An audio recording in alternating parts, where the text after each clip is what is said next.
जय हिंद दोस्तों, मैं सम्राट अशोक, सम्राट मैथमेटिक्स में आपका स्वागत है। आज हम लोग प्रिज्म तथा पिरामिड टॉपिक देखेंगे, जो बहुत ही इम्पोर्टेंस टॉपिक है। एग्जाम में ये थोड़ा परेशान करता है, लेकिन आज के बाद ये कभी आपको परेशान नहीं करेगा, ये मेरा वादा है। तो चलिए आइए हम लोग प्रिज्म और पिरामिड पढ़ने से पहले सबसे पहले उसका कुछ बेसिक जानकारी देखते हैं। बेसिक देखेंगे, उसके बाद हम लोग तब उस पर आधारित क्वेश्चन देखेंगे। तो चलिए आइए हम लोग सबसे पहले प्रिज्म के बारे में देखते हैं।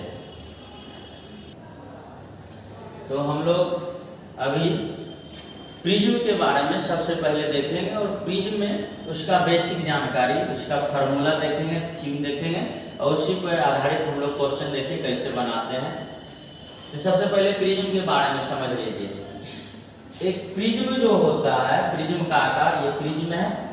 इस प्रिज्म का आकार जो होता है एक बेलन के जैसा होता है। प्रिज्म का आकार जो होता है एक बेलन के जैसा होता है।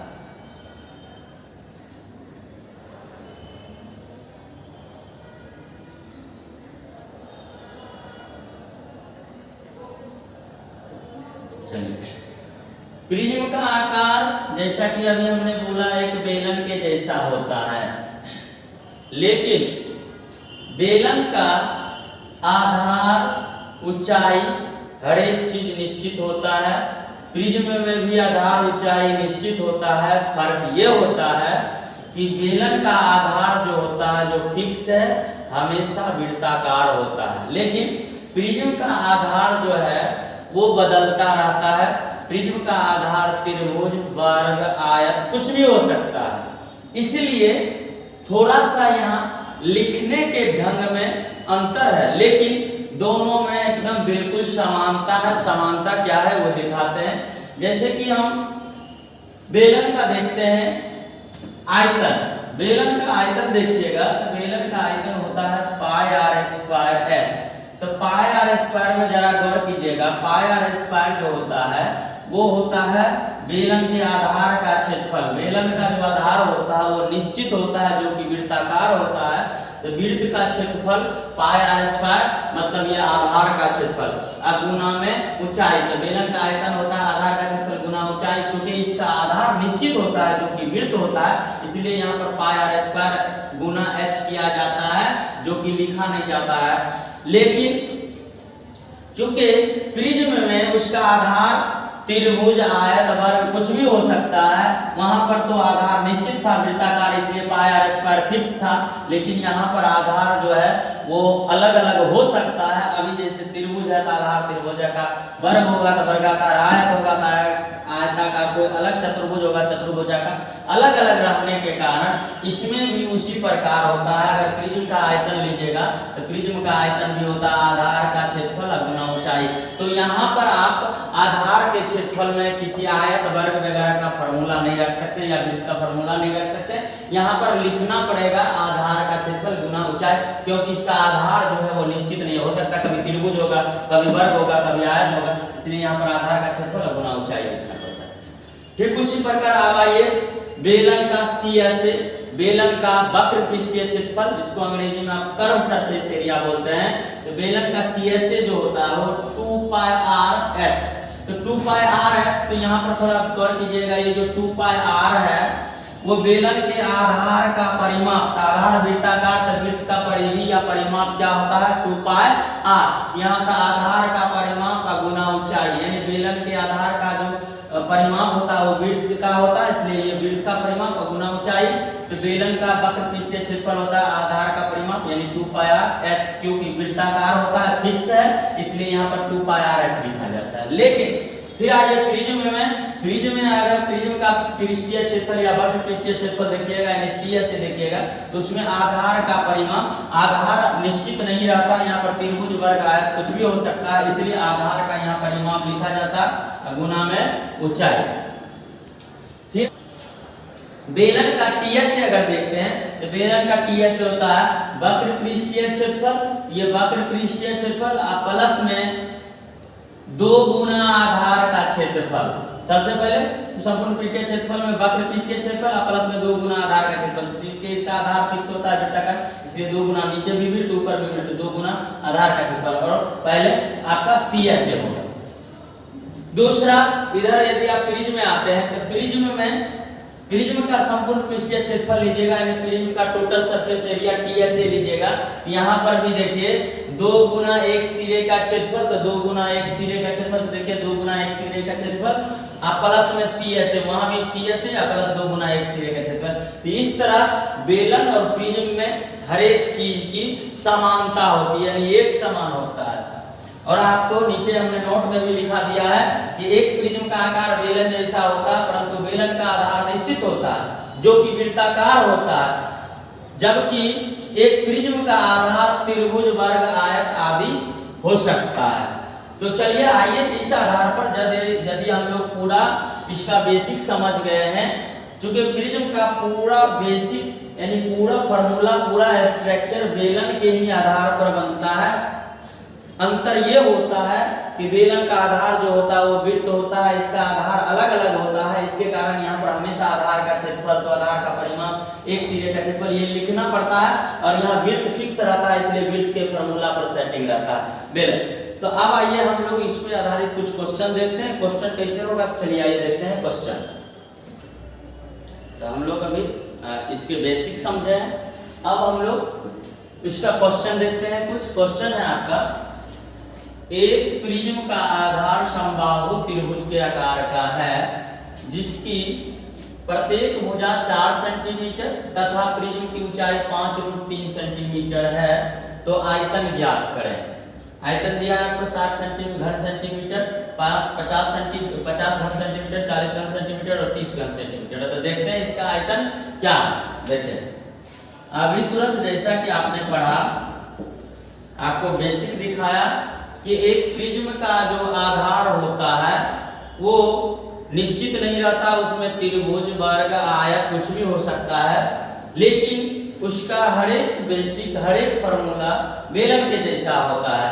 बेलन में फिक्स होता है, इसलिए लिखा रहता है आधार का क्षेत्रफल, आधार का परिमाप हर एक चीज में, लेकिन यहाँ पर फिक्स नहीं रहने के कारण वो भाषा में लिखा रहता है।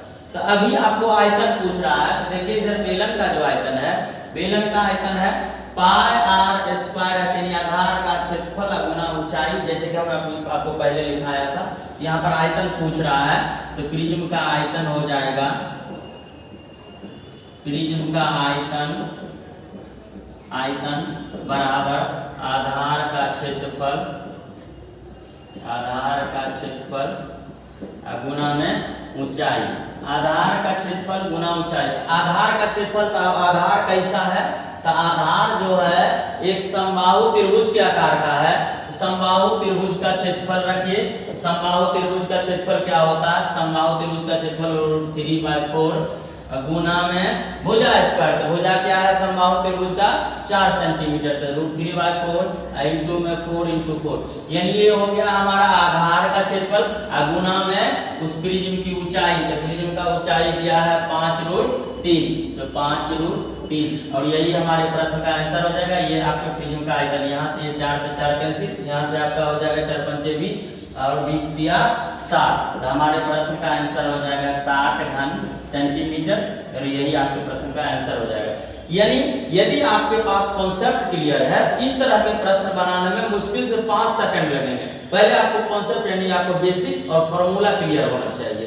तो अब हम लोग नेक्स्ट क्वेश्चन देखते हैं।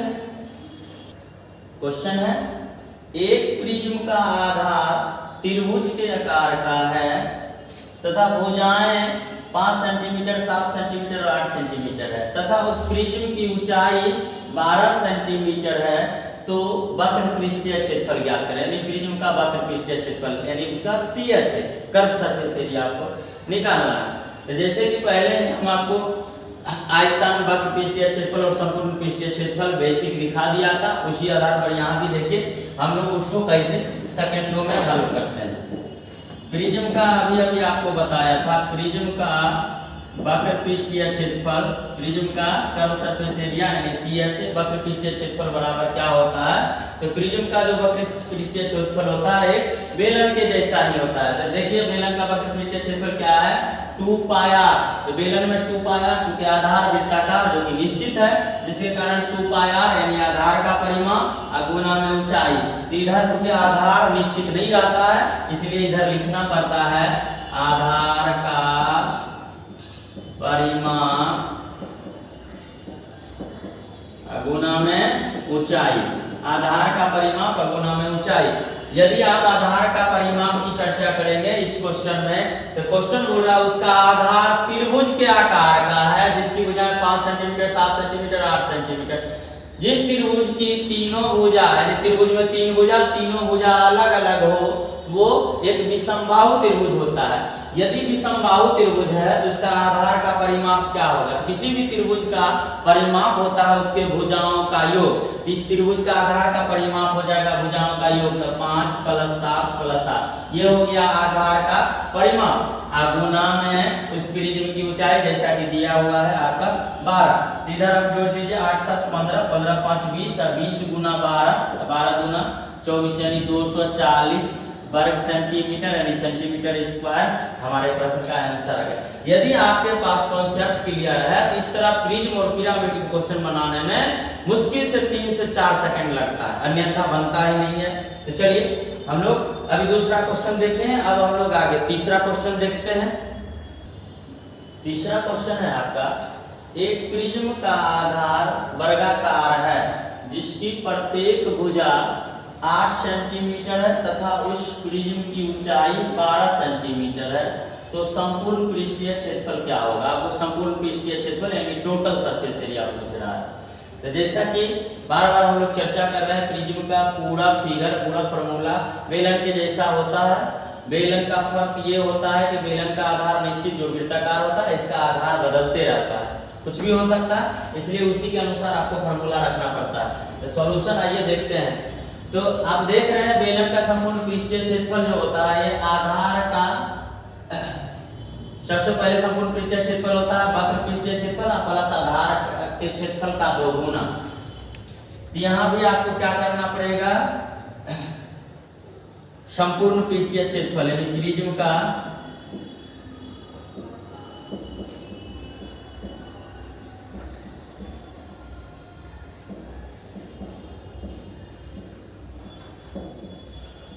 क्षेत्रफल बराबर CSA मतलब वक्र पृष्ठीय क्षेत्रफल प्लस 2 गुना में आधार का क्षेत्रफल।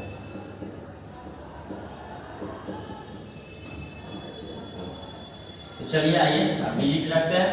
वक्र पृष्ठीय क्षेत्रफल CSA की बात करेंगे तो CSA क्या होता है प्रिज्म का? तो प्रिज्म का वक्र पृष्ठीय क्षेत्रफल होता है आधार का परिमाप गुना में ऊंचाई। तो आधार का परिमाप, तो आधार कैसा है? तो वर्गाकार। वर्ग का परिमाप क्या होगा? तो भुजा 4 गुना भुजा। वर्ग का परिमाप 4 गुना भुजा। आधार का परिमाप गुना में ऊंचाई। ऊंचाई कितना? तो 12 गुना में 12। ये हो गया हमारा आधार का परिमाप गुना में ऊंचाई से ये आ गया आपका वक्र पृष्ठीय क्षेत्रफल। अब प्लस 2 गुना में आधार का क्षेत्रफल। आधार कैसा? तो वर्गाकार। तो वर्ग का क्षेत्रफल हो जाएगा, वर्ग का भुजा है 8, तो 8 गुना 8। अब इधर देखिए ये हो गया वक्र पृष्ठीय क्षेत्रफल प्लस 2 गुना आधार का क्षेत्रफल। ये हो गया आपका पूरा प्रिज्म का संपूर्ण पृष्ठीय क्षेत्रफल, टोटल सरफेस एरिया। यदि आप इसको सॉल्व करते हैं तो 8 चौक 32 और 32 गुना 12 कीजिएगा तो 32 गुना 12 आपका होता है 384 प्लस इधर 8 8 64 गुना होता है 128।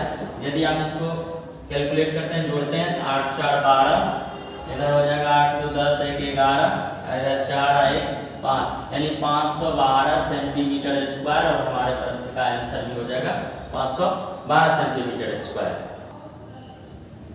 इस तरह हम लोग अभी प्रिज्म का आयतन निकालना देख लिए, प्रिज्म का वक्र पृष्ठीय क्षेत्रफल निकालना जान गए और प्रिज्म का संपूर्ण पृष्ठीय क्षेत्रफल जान गए।